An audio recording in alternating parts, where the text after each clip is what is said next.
What's good, ladies and gentlemen? This is Uncoated Sugar TV, hosted by Trin Lamar. Guest. Might as well not be a guest now. Not really a guest. Hey. Introduce yourself, son. Heavy show in the building. All right. NBA trade talk, current events, politics. Let's get it. And I was buffering a little bit. I don't know if we want to. So anything you want to get into right away? Yeah.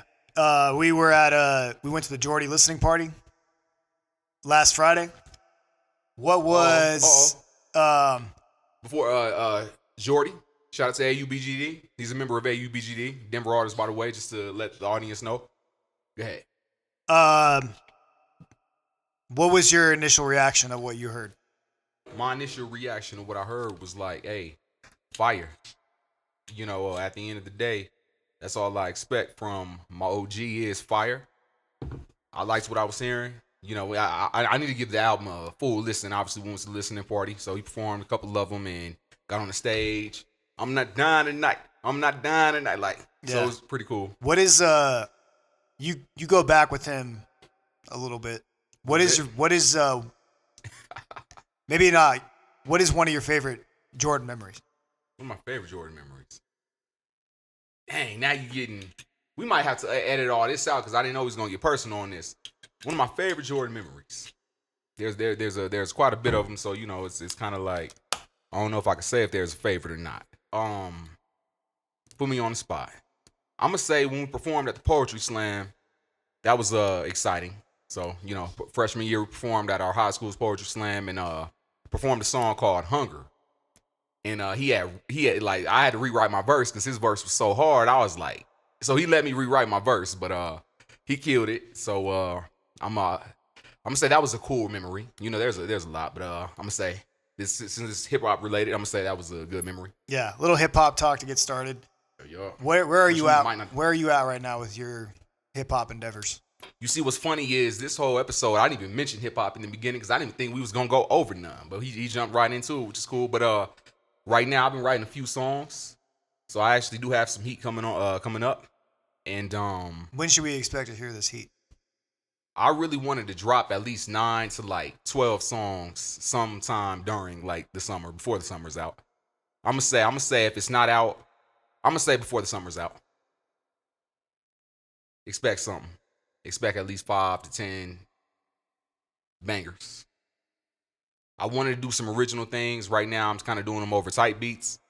That's why I wanted to kind of, you know, grab me some original bangers. I wanted to chop it up with some of the dogs and share with them some of my expectations. But I do have some heat coming. Yo. So what about you with the listening party? What'd you think? June 27th, by the way. Was it 27th? Yeah, it was. It was Friday night. 1 week and 1 day ago from yes, today. Well, I haven't fully engulfed myself in the experience just yet, but my initial reaction was it felt like kind of an extension of what he's been doing, like with the last album. Mm-hmm. There's definitely like I'm hearing the singer-songwriter element. It's not just one-dimensional like rap. Like he's singing. There's like guitars and instrumentals and variations. So it's coming together. It's coming together. I feel like I'm hearing like the evolution. I feel like I'm hearing him figure out bits and pieces here and there, making it more complete, making it more what it needs to be. Sounds good. I mean, obviously, I imagine he has intentions of being, making that his, making a big success out of it in some way. Okay. So I feel like it's getting to that point. All right. Shout out to Jordy. I feel like the energy was dope, and I was glad to see him and chop it up, and shout out to other individuals that we saw that were present. It was a cool moment. And it was a dope moment seeing, some of the OGs, some of the guys we went to school with in certain things, So shout out to everybody who was involved in the process.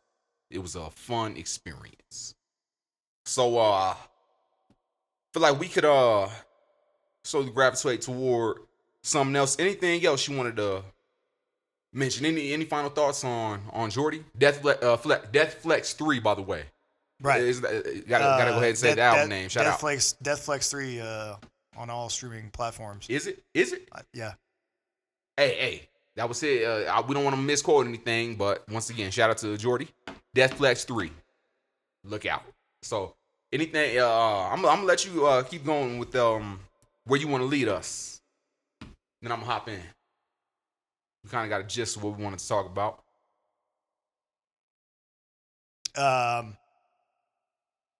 We were just 4th of July was yesterday. 4th of July was yesterday. Day. It's a little random right America's, here. Birthday. All right, too many uhs right now. Let's get it. Nah. Too many uhs.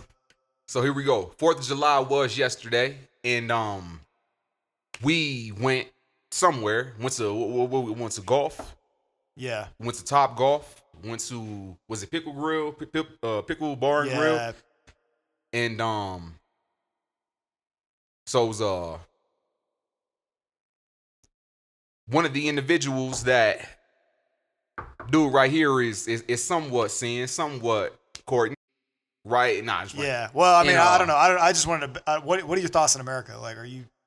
Yeah. Like, it's America's birthday. It's America's birthday. It's like America's 200 something. America's birthday. I was gonna say that the 4th of July doesn't feel like what it once did. There's a lot of talk on the internet that the 4th of July it didn't hit like it used to. All the folks on the bar, the grill. I feel like it's still alive. I feel like there's still a pulse. Like, I feel like people still are into it. We're gonna edit this a little bit. Like I feel like Halloween nowadays is kind of dead. Like, when you look outside and there's irrelevant. It is relevant because people still celebrate. People are still into 4th of July and the fireworks, and there's still a culture around it. Right. Like, there's a pulse. Okay. Whereas I feel like Halloween, like, it feels different. Like, there's not as much trick or treaters, and some certain things are. All right, I could co-sign that a little bit, but once again, like, I feel like the culture is still there with the 4th of July. I feel like the culture is dying with the 4th of July. I feel like the spark wasn't there, but I did enjoy my 4th of July. I thought it was cool, but I felt like the culture as a collective has kind of gone down compared to what it once was in previous years. Okay. But the fireworks were pretty cool. It was a fun experience. But the 4th of July is not the same. Yeah, hitting a little bit. 4th of July is not the same, but it was cool though. And as I was saying, we did go to Top Golf, but I'm just saying, let's Top Golf a little bit. And one of the gym homeboys that I saw for the first time, thought it was a pretty cool dude. Just saying, let's move on. We can move on. we can move on to the next chapter, to the next little. Just want to talk about it a little bit since you brought it up. Yeah, hopefully you start showing up to the gym more. Yep, hopefully. Yeah, the 4th of July was cool though, and once again, I did have the day off from my job, so that was cool, and I did have the Saturday following it, which is right today, so that was cool too.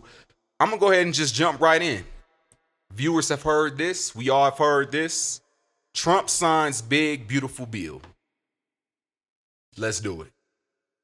I'm gonna let you go ahead and take off on that if you can. So obviously going into political realm. Yes, sir. And yeah, we will talk politics. I think I said that at the beginning. Did I say politics at the beginning? You remember? Yeah. Yeah. Okay. Let's get it. So the BBB. Big beautiful bill. At first I'm.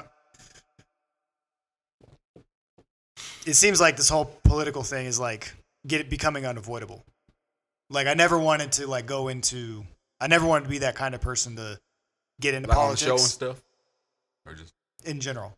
But it's like almost like the more I go through life, the more the politics just like show up. age and maturity too. You think? Yeah, maybe Okay. so. But like, I feel like everybody, no matter what, has their political ideology. No matter how much you say you don't care, you have your, I don't know, roots. 10-minute mark, by the way. You know, we want to keep this one a little bit shorter. Big beautiful bill. According to ChatGPT, Like you cited. promising tax relief, especially for well-off, cuts social funding programs, and drastically expands border and defense spending. So it sounds like to me that they're just taking a bunch of money, Give it to the rich folks. and just taking it and spending it somewhere else. Okay. So it's not like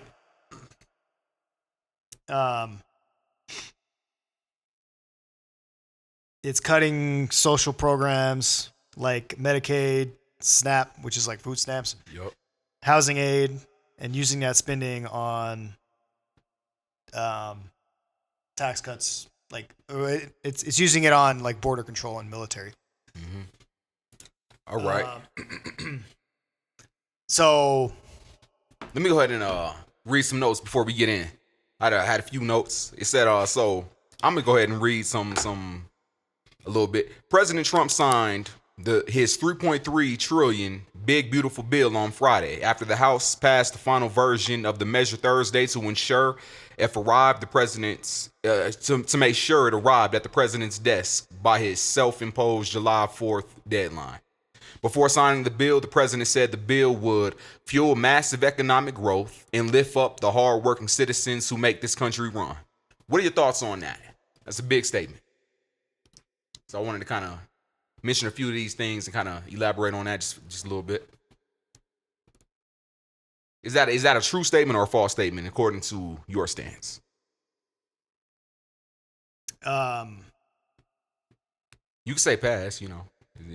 I kind of yeah, I mean, really, I don't know enough about this sort of thing. I mean, to me, it seems like I feel like we were kind of sold on the idea Trump is like this populist out for the greater good of the just regular person. Right. But I feel like now it seems like he's catering to Trump rich is folks. just like, he's still government. Okay. I feel like Trump is still the government. And he's kind of looking out. He's kind of looking out. The president is the government. He's looking out for his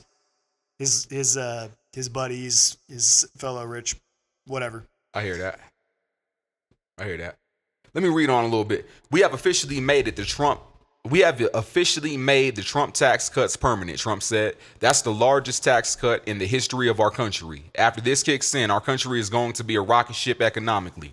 We've delivered no tax on tips, no tax on overtime, and no tax on Social Security for our great seniors. It makes the child tax credit permanent for 40 million American families. The golden age of America is upon us. So that all sounds good, but the interpretation so far from the public is that this is a negative thing. Right. And so initially when I'm hearing tax cuts, I'm like, oh, that sounds good. So this overtime cut or this no tax on overtime, obviously we at this table work 9 to 5s. So initially I'm thinking, oh, does that apply to us? You know what I mean? Or is that just for seniors?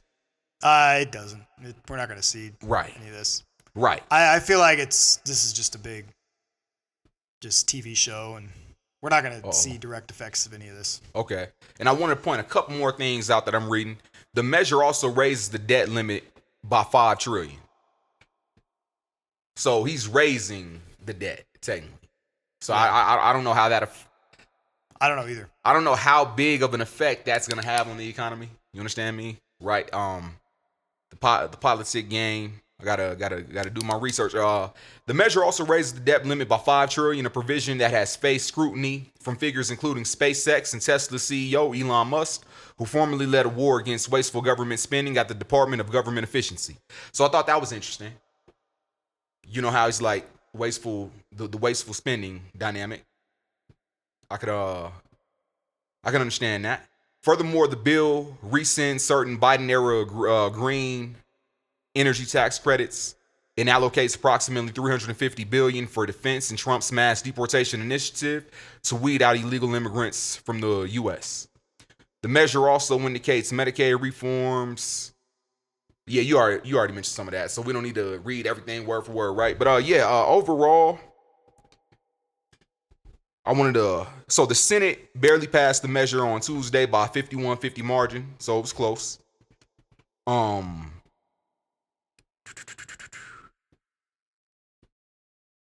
so I guess Vice President J.D. Vance was the deciding vote because he had to break the tie. We understand that. The big, beautiful bill gives the president the resources and the power to undo the Biden border invasion, Vance said in the Wednesday post on X, formerly Twitter.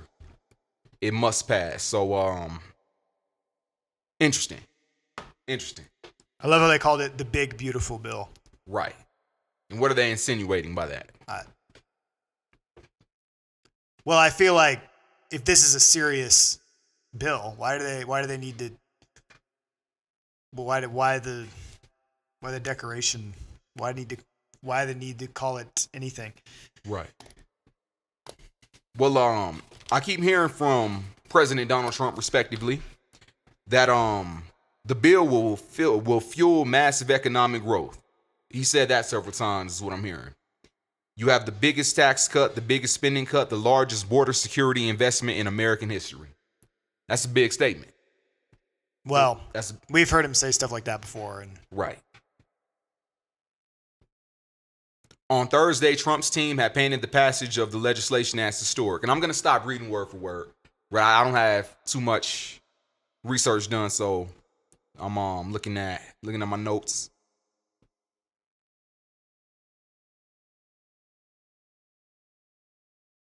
So, according to some reports, the president achieved the most significant and historic piece of conservative legislation in decades. Everybody's raving and raving and raving. It seems like it feels like old school, like when you think Republican and you think like they're conservative, conserving what's already there, right. Helping out, favoring the wealthier. All right. Disfavorable towards the poor. It seems like kind of old school what we typically identify Republicans as. Okay. So I don't know. Really, I don't know enough about this stuff to make any sort of comment. I mean, me either. It sounds like from what I was reading on ChatGPT that this is bad news for poor people and this is good news for well-off, already rich people. Okay. According to that, I don't know. Okay. Let me go ahead and read what I'm hearing some say. Sources say, I'm not sure which, President Trump, you're either being lied to or you are lying to the American people because this bill represents the largest and greatest loss of health care in American history. 17 million Americans will lose their health care on this bill, he said. It explodes our national debt, it militarizes our entire economy, and it strips away health care and basic dignity of the American people. For what? To give Elon Musk a tax break and billionaires the greedy taking of our nation. So, who said that? Once again, somebody who wrote this article said this. Not who wrote this article, but the article I'm reading from. This was mentioned in the article. New York Rep. Alexandria Ocasio-Cortez, an influential voice among Democrats' progressive wing, slammed the measure in a Wednesday floor speech as a scam and a deal with the devil. So, just some comments that I'm reading. I'm gonna read this last thing right here. A June 22 through 24 is a Quinnipiac University survey, I'm not sure, found 55% of registered voters saying they opposed the One Big Beautiful Bill Act, while 29% supported it.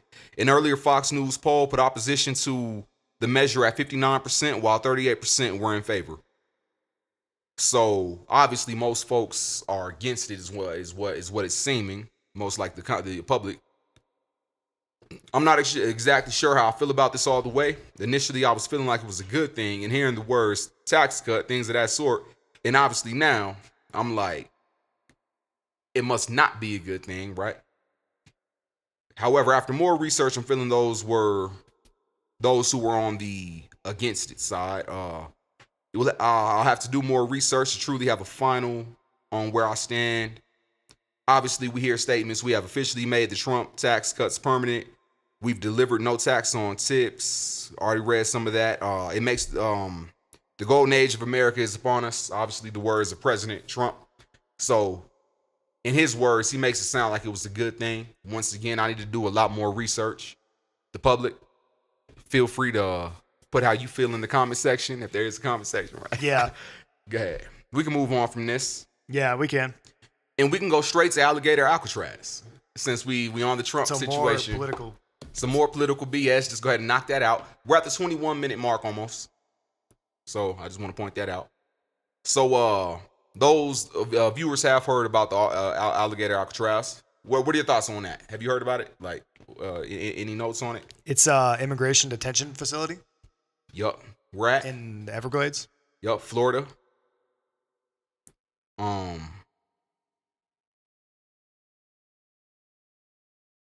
So naturally secured detention site surrounded by alligators, python swamps, and mosquitoes to deter escapes. Oh. So I'm kind of reading a few articles right now. Construction just took over a week. Yup. So they're putting immigrants, or right. it's an immigration detention facility. Right. And so human rights advocates and Native American tribes have also protested against the center, contending it is a threat to the fragile Everglades system, would be cruel to detainees because of heat and mosquitoes in his own land the tribes consider sacred. Now this is just random. You know, I pulled this up. Tribes in the Everglades? I didn't know. Hold on. Trying to find out what's kind of like standing out in this. It's also located at a place prone to frequent heavy rains, which caused some flooding in the tents Tuesday during a visit by President Donald Trump to mark its opening. State officials said the complex can withstand a Category 2 hurricane, which packs winds of between 96 and 110 mph, miles per hour, obviously, right? And that contractors worked overnight to shore up areas where flooding occurred. Okay, it's just random stuff. Florida lawmakers denied access to alligator Alcatraz detention facility. News article, July 5th, right? Yeah, just a bunch of mumbo jumbo. So, do you have any stance on the politics behind it? Ironically, like, is it obviously it seems like it's a negative thing, right? And obviously there's a lot of folks who will be affected. How many detainees are they saying it holds? I remember they were saying it holds 1,000 or 3,000, something like that. I'm hearing anywhere from 1,000 to 3,000 is what I'm hearing. Well, they're going big. old school. There's like a escapee element. Like there's like it's not just like a prison cell. Like there's like you have to escape through the alligators and all that. Yeah, that's the element. Interesting. Right. The facility received its first 500 detainees midweek and eventually will be capable of holding up to 3,000 detainees while undergoing deportation proceedings. Wow.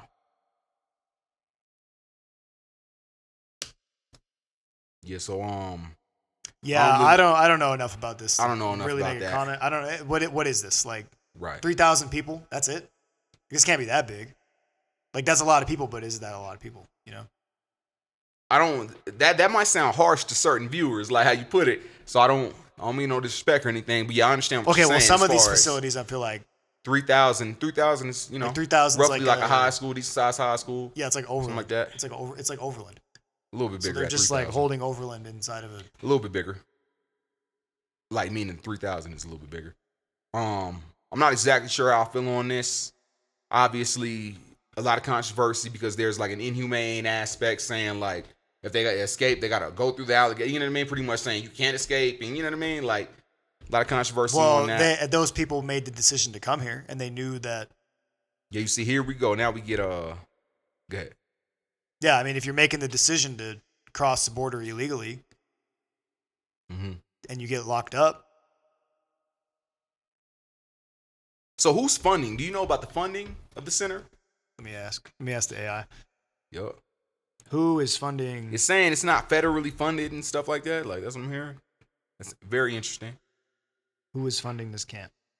Did they call it a camp? Detention center. Detention center. It's being paid for through a combination of state funds up front with anticipated federal reimbursement. The state. Okay. So the DOJ, whatever that is, has defended President Trump's immigration agenda in court since day one, and we are proud to protect Alligator Alcatraz from baseless, politically motivated legal schemes, Attorney General Pam Bondi said in a statement issued on Thursday. Florida officials are considering adding 2 more such facilities to help hold and process detainees who are undergoing deportation proceedings. The Department of Defense is deploying 200 Marines to Florida to assist with logistical and administrative support. Yeah, obviously the internet is kind of going semi-ablaze over the Alligator Alcatraz. A lot of folks are giving their views and whatnot. I don't know too much yet, so I kind of want to, since we were on the President Trump subject and, the policies, the big bill, right. I wanted to kind of just go straight into that before we move on from that and go into, obviously, a little bit of NBA talk and whatever we had. So, that's big right there. Any final thoughts on that? Or we're about a 26-minute mark right now and a half. So it seems like with Trump, this has been a thing where he's the immigration thing. There was that LA riot thing, and there's been a big thing as to deporting a bunch of immigrants. Right. That's been a big thing with Trump. Right. And obviously we know where he stands on that. There's a lot of talk going on about how this bill might affect minorities and, blacks and stuff like that too. The new bill. How so?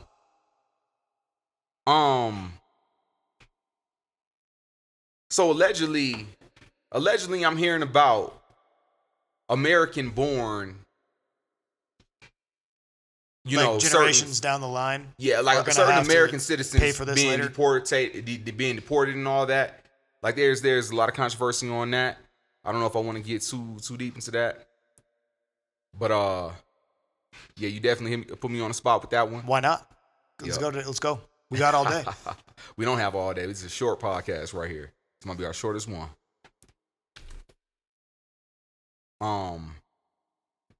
Yeah. Don't you feel like this is overblown? The big bill? Or yeah.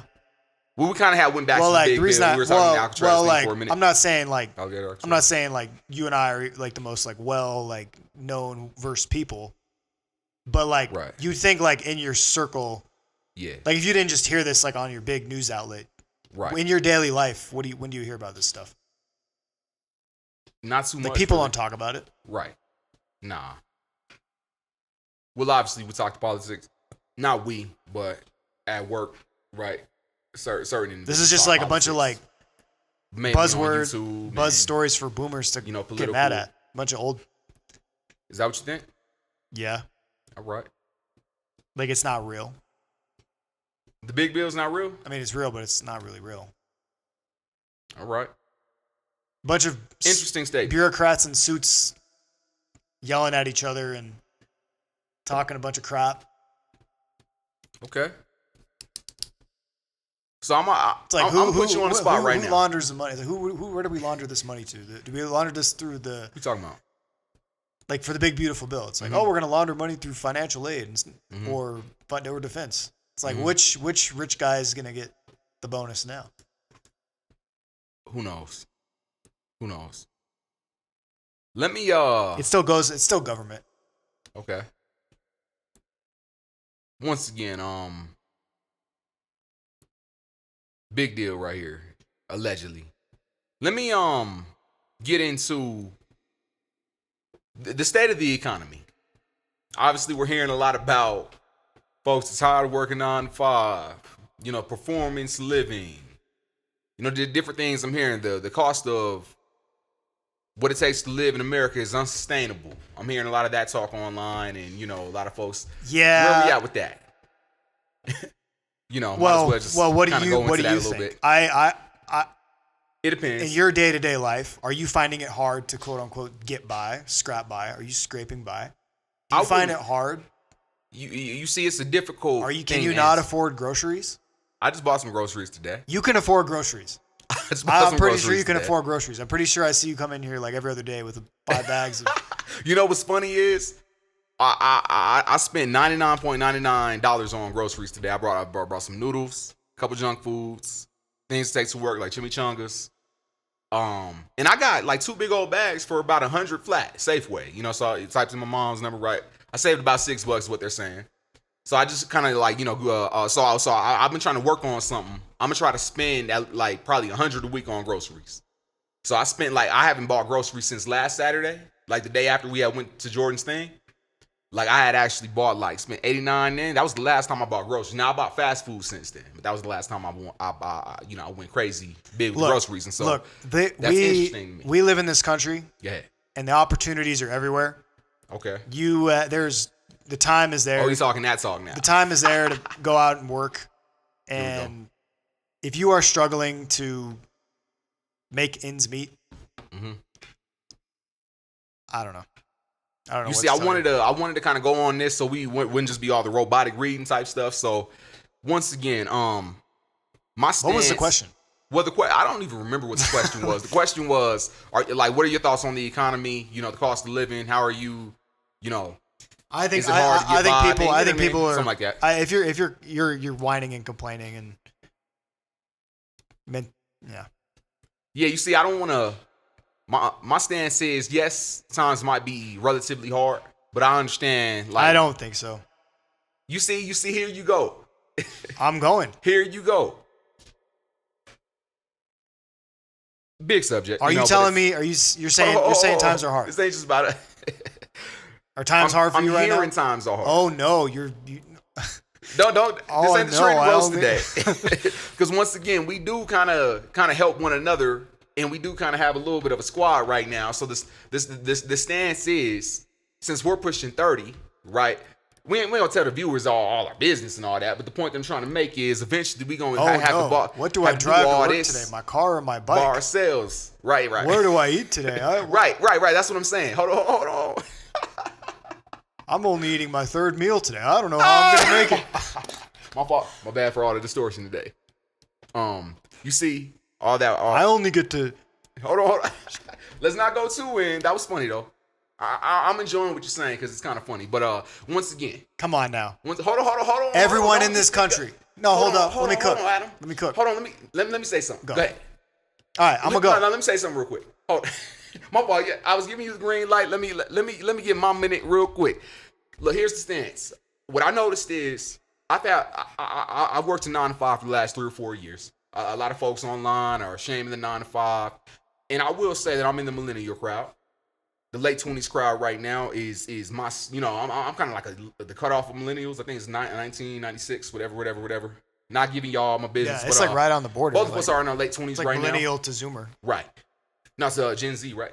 Yeah, Zoomer. Yeah, gotcha. Gen Z Zoomer. Gotcha. Yeah, and so yeah, I'm right before Gen Z hits, and obviously there's a lot of talk online amongst my age group, kind of like in the late, in the 20s. Obviously the Gen Z mainly, but since I'm like somewhat really close to them, I kind of hybrid between both parties. What I'm trying to say is, obviously, like sometimes when you're doing good, you can kind of feel like, wow, I feel like I'm in a better position now than what I might have been last year or what I might have been 6 or 7 months ago. Like it's up and down. Obviously, I feel like your stance economically sometimes is determined by your individual progress in society as well as your individual achievement in society. Like certain folks are in different areas, right? Credit, right? They're what they have saved or like whatever it may be. So I realized that. How am I trying to say this? And I'm gonna let you cook for a minute. But what I'm trying to say is,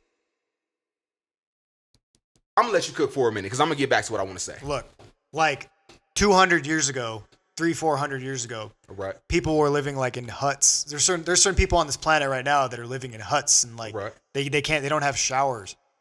They don't have 35-minute mark. They don't have running water. All right. That sort of deal. People in this country, everyone has access to all of that easily. To a certain degree. There are certain cities who are really poor funded and like what? Certain areas. You know what I mean. Certain areas in the South I hear are kind of like still like Okay, sure. There's a lot of impoverished. Yeah, but in America. Well, what I believe is these internet people and all these talkers are just, I don't know. All right. I think it's overblown. Okay. Whatever it is. So he says it's overblown. Let me get back to what I was saying. What I was saying was, it seems to me like there's do you think there's a maturity involved in economics? If that makes sense, is that kind of like, or is that too broad of a question? Is there such thing as financial maturity, or is there such thing as economic maturity? Yeah. Okay. Definitely. Like, do you feel like that's determined by like age, wisdom, experience, or a combination of all those things? That's kind of where I'm getting at a little bit. I think some of that has to do with like, I feel like part of it might be a generational thing too. Right. Like I feel like, I don't know. I'm just riffing, but I feel like a lot of like, I feel like personally I consider myself more like frugal, and I feel like I have it more together on the financial side of things. Right. I feel like I learned that from like my parents and whatnot. Mm-hmm. I feel like certain folks, like, they don't, like, generationally, like how they are, like they're more like in the moment. They just get money, and when they see money, it's money and they spend it. Okay. Whereas like, for me, when I get it, money, I put a little bit here, some of it there, some of it there. And I don't like, it doesn't all just get, I don't know. Okay. I feel like, to answer your question, it's a learned thing. Okay. And I do think it's a maturity thing too. Okay. Like it's a maturity thing. Like when you say you get paid $2,000 in a check, to, I can't spend. Is that in 2 weeks? I can't spend $500 at the club tonight because I have to pay rent tomorrow. Mm-hmm. Like whatever, my rent's $1,000. It's like being able to. Now your rent is $1,000 about. Well, like what I'm trying to get at is, like, say you get a $2,000 check and you want that $1,000 Jordans, mm-hmm. but you're like, I'm not buying this now because I need to buy this stuff first. Mm-hmm. Okay. So. Well, is that a kind of question? I get what you're saying. I'm gonna ask some questions. I feel like so there's a lot of talk about Gen Z can't afford to buy houses, millennials can't afford to buy houses, and I feel like, is there a housing affordability crisis at all in your mind? And can you give me like a yes or no answer? You can elaborate, but if you can, like, would you do have a why or an end? Pretty much, you know what I mean? Like, I do believe that it is difficult nowadays to purchase a house property. Okay. This well, I believe. I don't have any stats or statistics on me at the moment, but I feel like in general, like for example, like if I was looking on ChatGPT the other day, and I looked up my basically like what I can afford if I wanted to buy a house, and it's like it's doable. Like you could definitely find something. Mm-hmm. It could be like a town, even like a townhome or something like that. So it's doable. Mm-hmm. So I do think it is like. I don't think I wouldn't say it's like it's not like impossible. Right. I would say sure it's hard, but everything is hard. So I'll give you not that. Everything is easy. Like it's not just going to be handed to you. Right.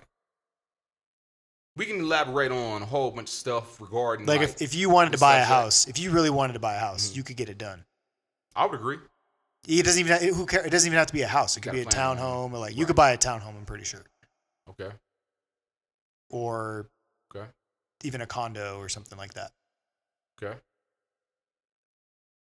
So it's doable. I feel to me, I'm turning into like a curmudgeon nowadays. So maybe it's just the old guy. Uh-huh. It's like a curmudgeon is like Tom he's like a curmudgeon would be kind of like how Clint Eastwood was in Gran Torino, like kind of his attitude. He's kind of like a grumpy old guy. Okay. I mean, maybe it's a curmudgeon in me, but I feel like even personally, like with me in the newer generation, they're like very whiny and complaining and entitled. Oh, okay. They feel like they should be given this crusty, stuff. ill-tempered, and usually old man, huh? Yeah. Curmudgeon. So I do feel like a lot of the newer generation is entitled, Mm-hmm. and I feel like I have that problem with myself. Mm-hmm. Like when something doesn't go my way, I'll Throw a temper off and like look out to like blaming something instead of looking inside to like, oh, maybe I'm the issue. Mm-hmm. Interesting. So really, to answer your question, I do feel like 41-minute mark. So we might have to make this a little bit longer, but yeah. Anyway, I don't even remember what the question was. I'm kind of it was just a little gist of the economy. You kind of got where we was going. Once again, I want to get straight to it. I have my stance on the economy, but that could be like an hour and all that. So I didn't want to get too big. I'm gonna go straight to the Denver Nuggets. All right, so pivot. Go straight to the NBA right now. We gonna switch from rap to Hold politics? on. No, I wanted to mention the couple thing, actually. Let me throw this in there first, because this is kind of some sad news. But couple receives $2.5 million in lawsuit over decapitated baby. Did you do any research on that? Yeah, I looked it up. It said obviously this lady was giving birth to her kid, and there was they were recording the birth apparently. Okay. And Well, the doctor that pulled it out accidentally, the baby got its head cut off somehow. No. They were pulling it out, and the head just severed. Okay. So they went in and hired their own private autopsy person, pathologist to figure out what went wrong, and the pathologist has the video of and posts it online to Instagram. Yeah. And so what happened is there's a lawsuit going on. There's a couple lawsuits. And the lawsuit that the couple won, granted them, and they're going to get paid. They're legally obligated to be paid $2.5 million because of this invasion of privacy. All right, let me read some of this. Got you. All right. Yeah, so you did your research. Let me Black parents of decapitated baby win $2.2 million lawsuit after doctor shared autopsy photos online. I don't know. Do you think I should reveal their names, or is that kind of too much going on? I feel like it's public right now. It's public information. So it's there. So, yeah. So. Jessica Ross and Trayvon Taylor Sr., hopefully I'm pronouncing their names right, respectively, whose baby was decapitated during delivery at a Georgia hospital in July 2023, were awarded a multi-million-dollar settlement against Dr. Jackson Gates, the pathologist who performed the infant's autopsy and shared video footage of it online. And so what I'm reading is that there were two lawsuits. One with the actual hospital that delivered the baby, and the other with Dr. Gates because of him. Yeah. The one with the hospital has not been settled. They haven't. Yeah. Right. So I thought it was kind of interesting because obviously it's a sad situation, very unfortunate. According to the couple's attorneys, then 20-year-old Jessica Ross was delivering a full-term baby boy when complications arose and the infant later died. When the couple asked to see and hold their child, hospital staff allegedly denied their request, raising suspicions about the medical center's handling of the birth. Hold on. So, the suit also stated that shoulder dystocia, is that it? Occurred during the delivery, which is when the baby's shoulder becomes stuck behind the mother's pelvic bone during childbirth, preventing delivery with standard techniques and requiring additional medical maneuvers, according to the National Library of Medicine. I don't want to get too much into that, but obviously, what I'm hearing is that there were two settlements. There were two suits. All right. So one with the hospital and one with the pathologist. Yeah. So you wanted to talk about this. What's your reaction? What's Well, obviously pops up on one of my news feeds, and obviously Well, they were. Well, it doesn't. It's not about no race thing or nothing. It pops up in my news feed, but obviously, no one said it was. African American couple, right? No, I'm just saying. And I thought it was very sad, right? But yeah, no one want. Yeah. But I'm kind of like, obviously, it's kind of like they won the settlement. That's not gonna take away the fact that they lost their child, right? So I don't really have a comment on it. I just wanted to shed light on the situation, because, I kind of want to speak on it, different things give it outside exposure. of what give it exposure, right? And obviously, kind of prayers to the family, right? I don't know, I'm not trying to be overly religious or nothing like that, but obviously that's an unfortunate situation.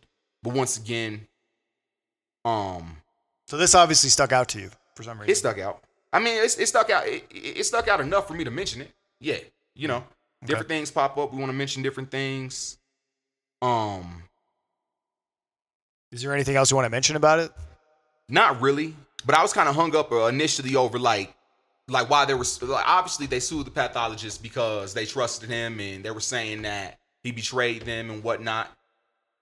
Now I kind of wanted to further. I wanted to mention a few things. This is kind of random. One thing that came to mind was like I was like looking into it a little bit, and like they're getting the million. They're legally because of one video this guy posted. Right. Was it a video specifically or just photos? The pathologist posted the photos video. Or a video. I think it was photos. a video. Okay. It was a video. That's interesting. Make sure you have. They are getting this off of one video. So watch whatever. You post on Instagram and all that. Is that what whatever you're posting. Yeah. So obviously there's a show, kind of like about and I would say Morris Chestnut plays on the show. It's called Rosewood, and that's where he's a pathologist, right? So I immediately kind of, when I heard about this, started that show because he, on the show he dissects bodies and kind of like finds out the cause of death and whatnot, and so I kind of like was like do the connection between pathology, right? And so obviously my thing about it was Morris Chestnut posted the video. Nah, come on, crazy. My thing about it was on the show, one of his characters was kind of telling him, one of the characters who works with the girl was like, "You're death obsessed and you're this and that." Do you feel like there's a lack of like when you like I kind of want to go into a little bit of different area, not to take anything away from this scenario. So obviously the Gates, the Dr. Gates, did not really ask for the permission of the parents before he posted what he posted online.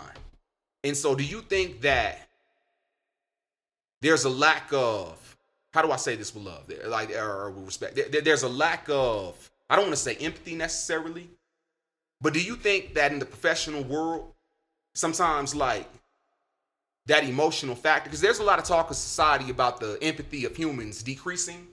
So I kind of wanted to go into that a little bit based on this right here, where it's kind of saying like the doctor didn't ask for permission, but he felt compelled to post what he posted.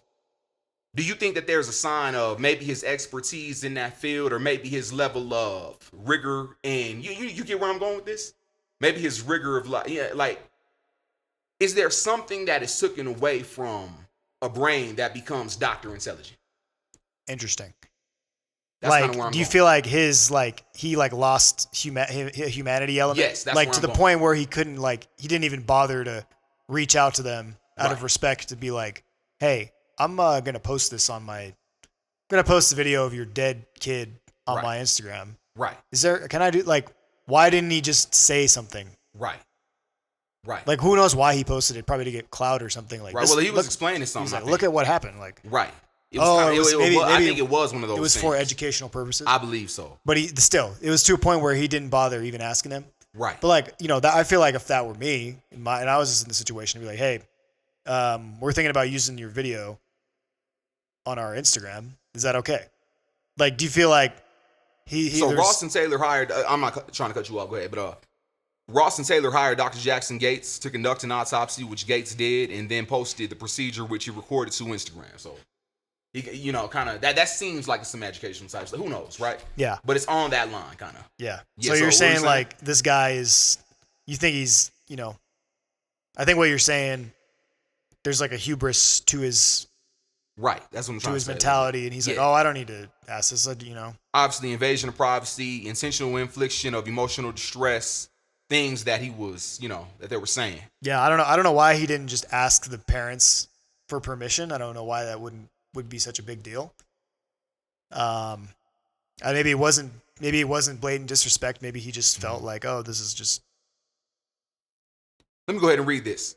We, the jury, find that for intentional infliction of emotional distress, invasion of privacy, through intrusion in private affairs and fraud, defendants Jackson L. Gates, MD, and Gates Rapid Diagnostic Laboratory of Atlanta, Medical Diagnostic Choices will pay $2,000 in compensatory damages to Jessica Ross and Trayvon Isaiah Taylor Sr. A verdict form issued Wednesday said.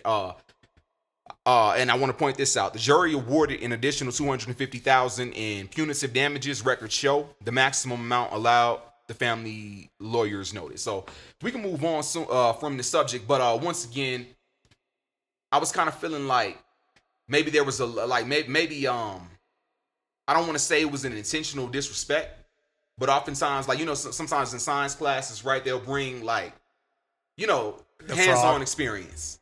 Dissecting the frog. Yeah, and so I feel like this was kind of like, I feel like there's I don't know kind of where I'm going with this, but it's I was hitting a little bit. It was kind of like how we did kind of disregard the emotional thing and always make it some type of professional thing. Do you think that's a problem in society? Like, do you think we as humans in general need to work on things like that? Like, you know what I mean? Like, yeah, there's always stuff to be worked on. It's never going to be perfect. well, no, that's not what I'm saying. I'm not big on brother, but I'm saying like the empathy regard, like it seems like humanity is kind of like lacking the humanistic dynamic. I think I talked about this on. But yeah, we can move on from that. Yeah, I feel like there was a lack of situation. like, I don't know, learn like some kind of lack of respect. Right. Like, it's like, come on, like you could at least just reach out to it on a text message or right. So, unfortunate situation. I hope the couple can get through it emotionally and the family. That's a tragedy. So respect to the family, and hopefully everything, it's a sad situation. I want to move on from that. I wanted to mention that. Let's get back to the NBA for a minute. We are at the 52-minute mark, and so I want to kind of close this out really soon. Let's get to the NBA. Obviously, there was a lot of talk in my mind about the Denver Nuggets need to get Nikola Jokic a little bit more help. I was even saying they might as well just go ahead and let him go somewhere else, right? Because I feel like Nikola Jokic specifically as a player is at the peak of his powers, and we need to make sure that we're not going to waste those years, because he's in his prime, and even though he can still get better, right? Everybody can get better, right? He's in his prime. He's at a high point, and he's at the point now where his legacy is on the line, and we're talking he needs to be winning some championships. So the Nuggets made some moves. Interesting. Well, one thing I wanted to we as humans are obviously very forgetful. Okay. If you were to go back 10 years from now and tell your past self the Nuggets are going to win one championship, what would your reaction be? It's possible, but I feel like for me, I would be ecstatic. Like, they're going to win one. Like, the fact that we won a championship is a miracle. The fact that we're asking for another one is kind of crazy. And I feel like I'm going in a little bit of a different direction here, but I feel like we're being a little greedy almost, because the Nuggets are a miserable franchise. Let's call it like it is. Okay, now we're getting disrespectful, and It's a miracle. It's an absolute miracle that we're in this situation. But yes, Jokic is an all-time great. Is he? I believe. But will he maintain that status if he doesn't start winning? Well, would you consider a player like Charles Barkley an all-time great? Yeah, I guess. So does he need the championship to continue to? He has a championship. He does? Jokic has a championship. Does he need another one? What do you mean he does? You see what? All right, it's going online. So, does Jokic need another championship for him to be in the Magic talk, the Jordan talk? the LeBron Yeah, of talk, course. the Steph talk. Of course. Yes, he needs more championships. Yes, but he's in the whatever. He's in your the top 15, top 20 mark. Yeah, In order for him to start cracking that top 10, we need some championships. I agree. That's my stance. And Jokic is a remarkable talent. He's obviously a great player, but it sucks to see players of his caliber not win.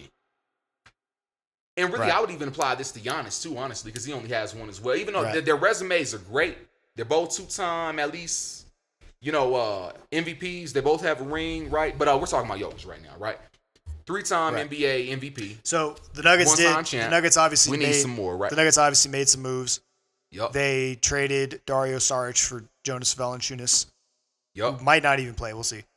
Right. Right. I was gonna get. Well, into that. I was looking into that, and it's He might return to Europe or something like that. He But might the not Nuggets, stay in the the NBA. Nuggets have to ultimately. It's up to the Nuggets if they let him go or not. Right.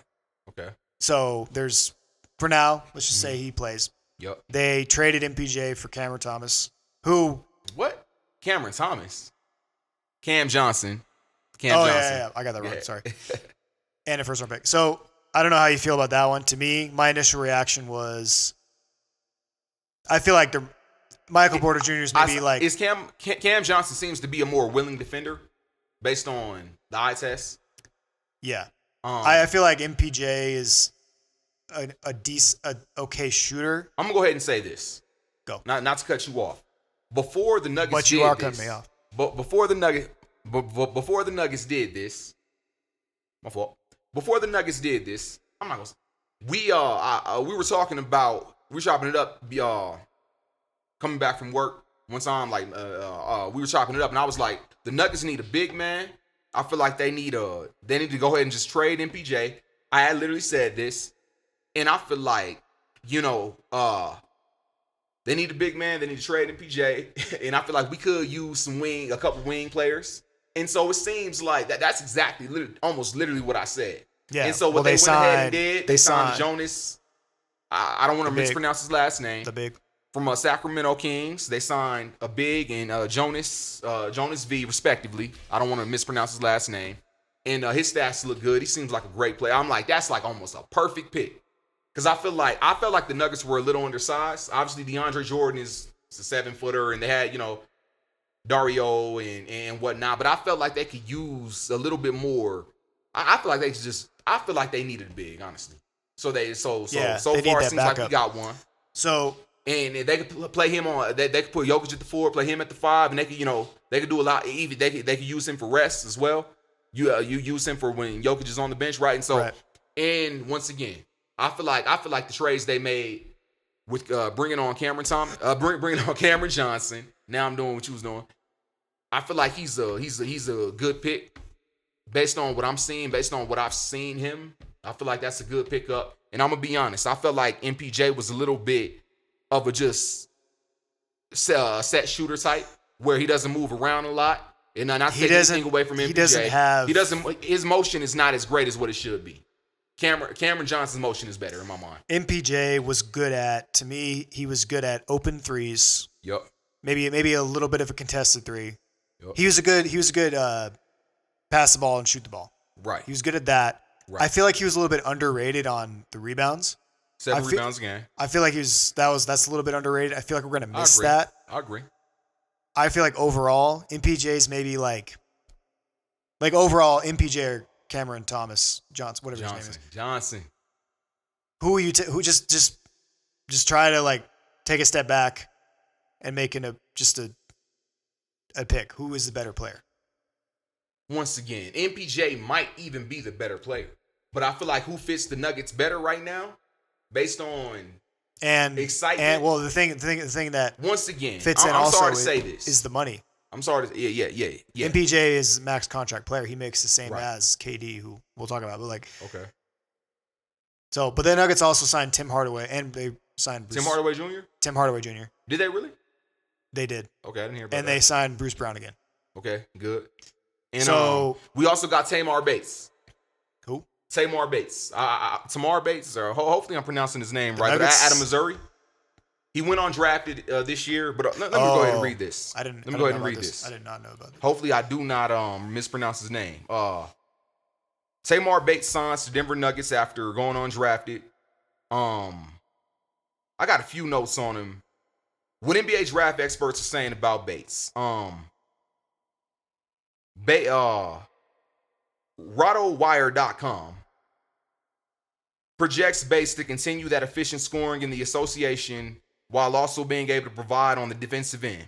That could earn him a spot playing on a wing somewhere in the league with the ceiling that if he continues at this rate, could earn him a starting job at some point in the NBA. Obviously, we know he's going to Denver right now. So he signed a 2-way contract with Denver. He's a guard? He was at Mizzou. So he was a college player. He's a guard. He's a guard, yeah. Okay. I think shooting guard, I believe. They say he's 6'3" and 3/4. He was listed at 6'4", I believe, or 6'5", but sources are saying he's 6'3" and 3/4. Dang, I feel like I don't know where my notes went on him. So hold on. The Missouri basketball standout signed a 2-way contract with the Denver Nuggets and their G League affiliate, the Grand Rapids Gold, shortly after the end of the 2025 NBA draft on Thursday night, June 26, extending Mizzou's streak of sending players to the league under head coach Dennis Gates, which is obviously just more information, not necessarily important. Go ahead. So hold. Let me read this. Go ahead. Cons of signing Tamar Bates. First of all, congratulations to Tamar on that, if I'm pronouncing his name right. If not, forgive me. In a scouting report for The Athletic, Sam Vicini expressed concerns about how Bates processes the floor. He called him a catch and survey player, which is evidenced in a negative assist to turnover ratio with the Tigers. Since Bates won't operate in an on-ball capacity, there could also be some size concerns with the 6'3" and 3/4", 191-pound shooting guard. He'll be asked to guard up the lineup where his length will help, but his weight may. Okay.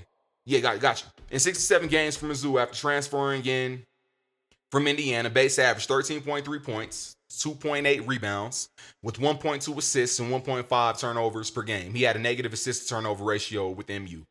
Okay. So this guy's not going to be playing for the Nuggets this year. He's not? Well, he is, but right, but he's not going to make it to the 8-man. Right. He's not going to be in the playoff rotation. Okay. Well, that can change. He might be. We got to see. We got to see. If the Nuggets are playing that guy in the playoffs next year, we're not going anywhere. What? Unlike it's NBA. The NBA. All right. No, we're not. So I just remember last year when we signed Saric, and I remember people saying, like, radio guys, they're like, we have Saric. No, Jokic finally has a backup big. We're, it's gonna. Then we got Westbrook, and then, like, there was all excitement. Right. I feel that excitement right now is going on. But I feel like these picks were actually pretty decent.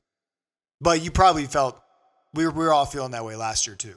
Nah, I wasn't feeling that way. Really? Nah.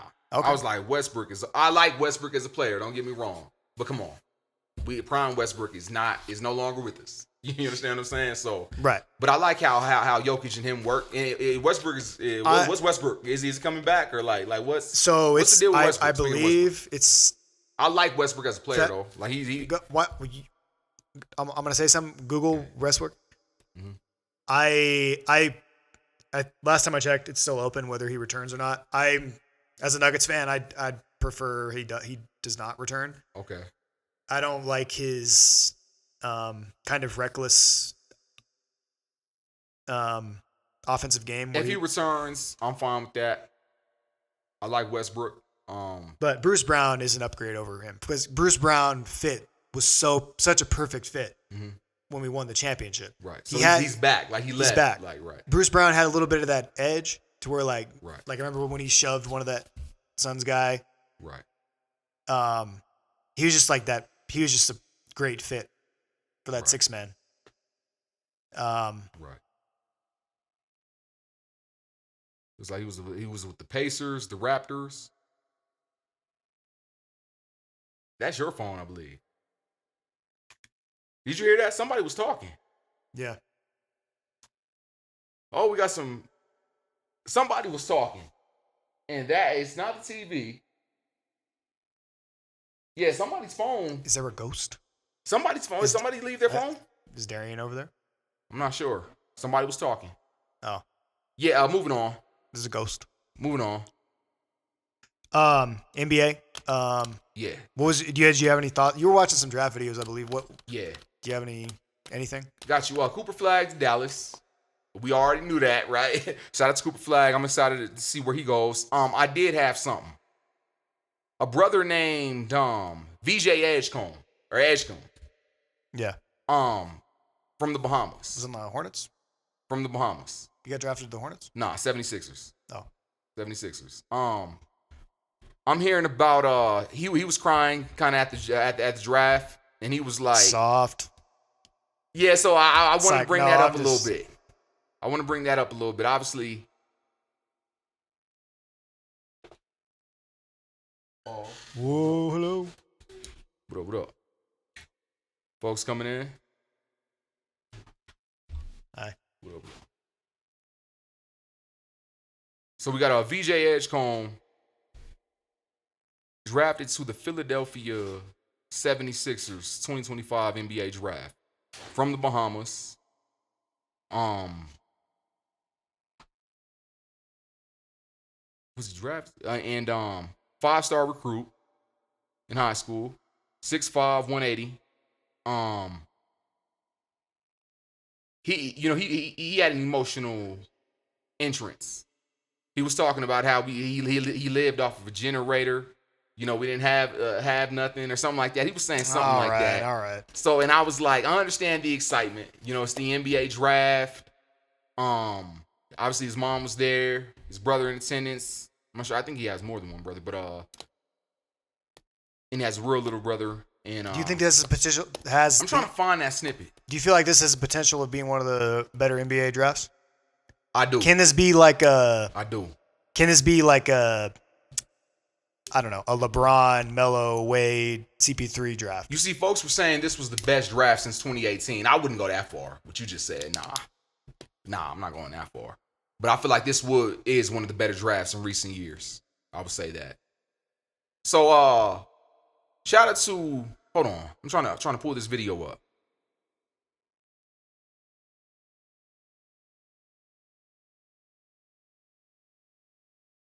So VJ Edgecombe. So which one of Adam Silver's clones was in present? Hold on. I don't even know what he just said. But I'm trying to find this video.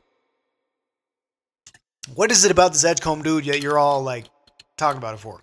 Hold on. What pops out to you about him? What I'm trying to say is I saw his video specifically just pop up randomly. So I clicked it. You know what I mean? And so obviously it's kind of like, they throw certain ones. He was thrown, Cooper Flag was thrown a little bit, but obviously we hear about it. He was the number one pick. Once again, shout out to VJ Edgecombe, if I'm pronouncing his name right. From the looks of it, he seems like he has the skill set too. You know what I mean? And so I'm just watching out. I don't have a stance on necessarily where he is as a player yet. So you're keeping the tab. You're keeping the tab open. The tab is open on VJ Edgecombe. Congratulations. We'll get back to that. Go ahead. What time are we at? Time to close out. We're at 1:08. So we got about 2 or 3 minutes. We close out. I have the trivia question of the day. Go ahead. Who was the first European-born player to win the MVP award in the NBA? No Google. Put it away. Hold on. No. You have to try and answer this question without Google. Don't tell me it was Giannis won. Does Giannis count? Because he's Greek. Like, I know the answer. I know the answer. Giannis.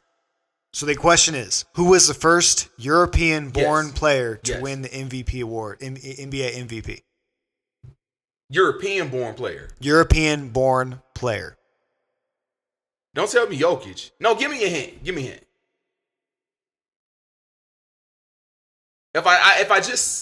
He's European. Age range, like back in the day, or like, you know him. Is he on an active roster? No. I should know this.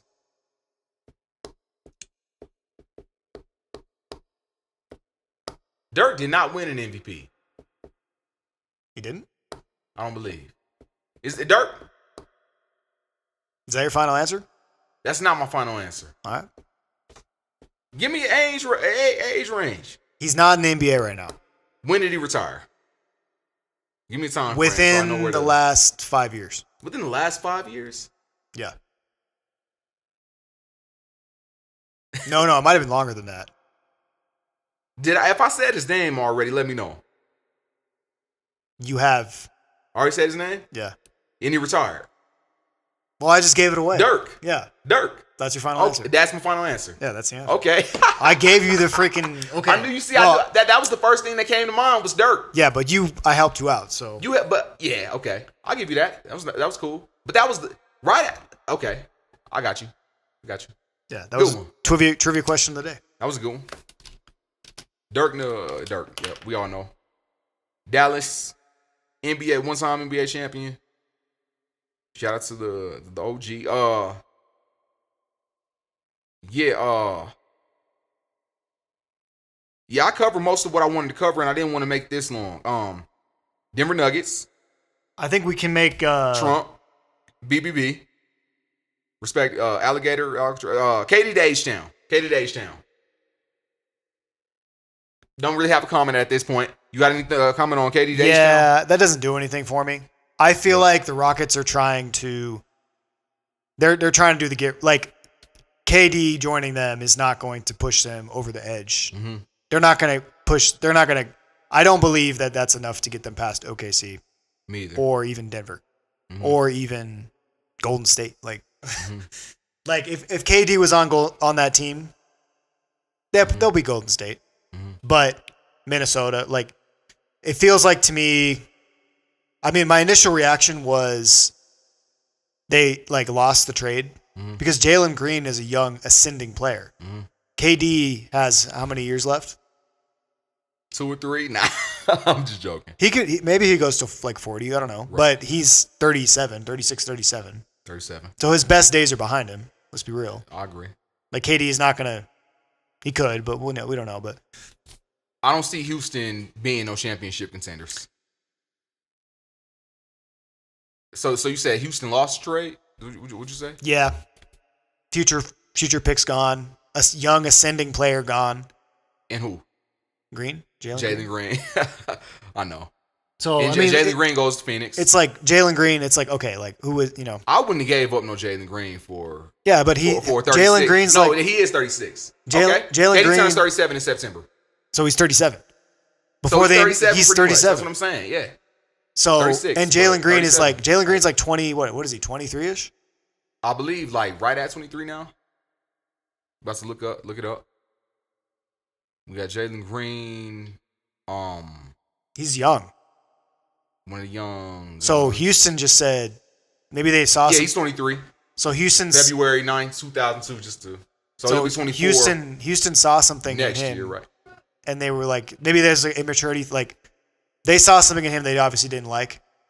And I'm sorry to say it, but it would have been hard for me to give Jalen Green up if I'm a Houston GM or something like that. Because Houston has we're looking toward such a young team. Yeah, and it's they could have been the next OKC, right? Where they have one of the young rosters and they build towards that next great thing. Why is it not showing he was traded? It's right well, here maybe I don't think it's been official. It's not official yet. I think that's been agreed to, but it hasn't They're saying Jalen Green, Phoenix Suns now, but Wiki is still showing Houston, right? So yeah, I feel like if I were, I think in their minds they're thinking, okay, this team is good enough to win, but we need KD to push us over the edge. Right. So, right. When I saw the reaction, I was like, KD's just been doing this for 10 years now, just hopping from team to team, trying to get rich quick. KD's height goes up every year. Listed at 6'9", then 6'10". Now he's listed height at 6'11". So he gets taller every year at 36, but not 36 every year. But KD hasn't been on a team for more than 3 seasons since OKC. He was with Brooklyn. He got injured. So we got a 2019 through 23 with the Nets, but he got injured. We all know that. Obviously three official seasons with Golden State.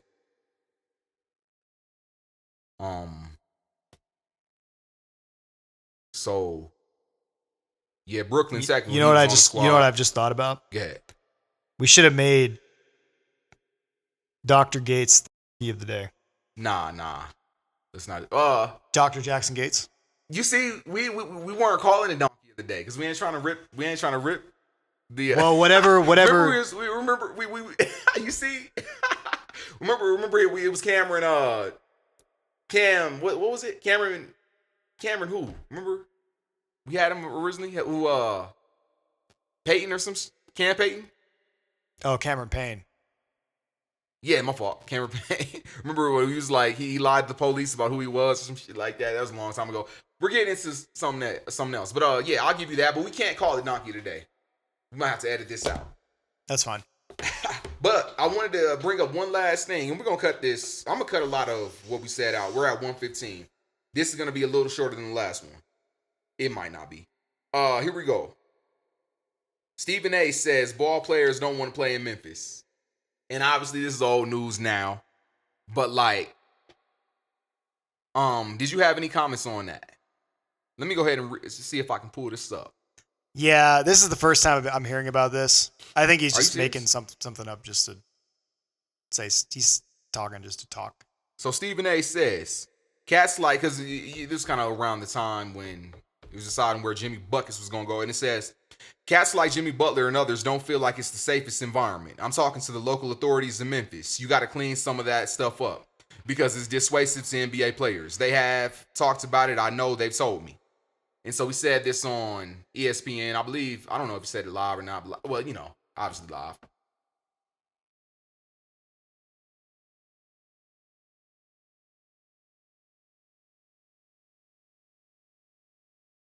I think the citizens in Memphis, I think a lot better can be done for them. I apologize if anybody was offended by it, but facts are facts. Because he kind of retracted from the statement later on. But I want to throw that out there. Obviously, we all heard about it. That was a pretty big statement. A lot of it caused some controversy. And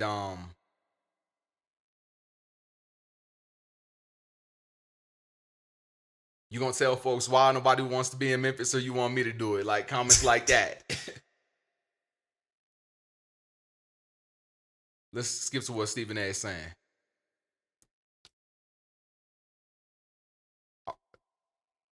He was talking to the Morris brothers, by the way, and obviously, Molly was there too.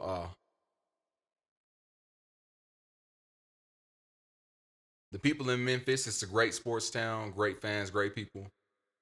But there's an element there where cats like Jimmy Butler and others don't feel it's the safest environment. I'm talking to the local authorities in Memphis. You got to clean some of that stuff. So, well, if you're if you're big. So we're trying to diminish Morant for all his antics when he's been the thug the whole time. According to Stephen A. This ain't got nothing to do with jumping. Nah, I'm just playing. Morant's the representative. Morant, face of the Memphis Grizzlies organization. Controversial statements made. We're gonna leave that where that's at. You know, we've been talking about that for a few weeks now. Is it that, or is it the ownership of the Grizzlies that are just cheap? I'm not sure if this is even about the Grizzlies. You know what I mean? It's just he's saying about Memphis. He's saying Memphis is too dangerous for NBA. You know, and saying NBA players don't want to go there. Don't want to play. According to what he is saying. When is it? It's not necessarily an attack on the organization. Well, there's plenty of smaller franchises, whatever, like right.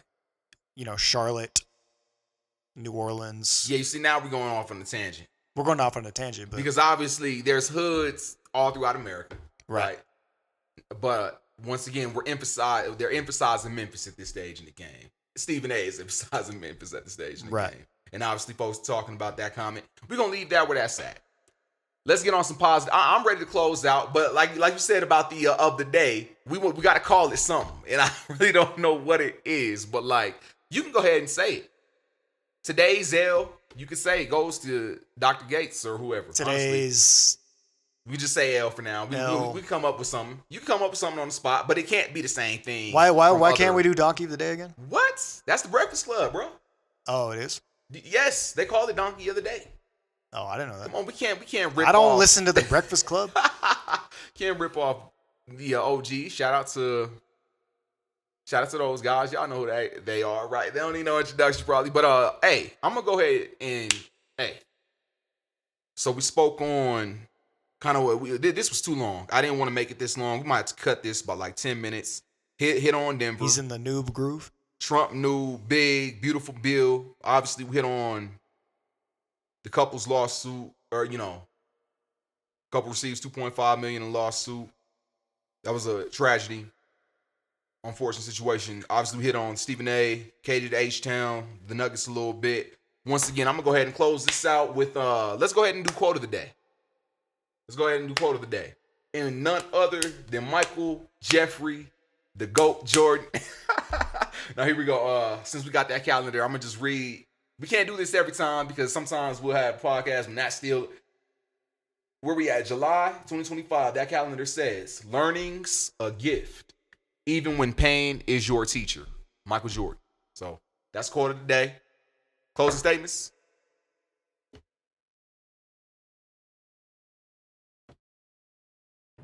All right, y'all. That's it. Uncoated Sugar. Peace and love. Happy 4th of July, by the way. Happy 4th of July, by the way. And it's the 5th. Peace.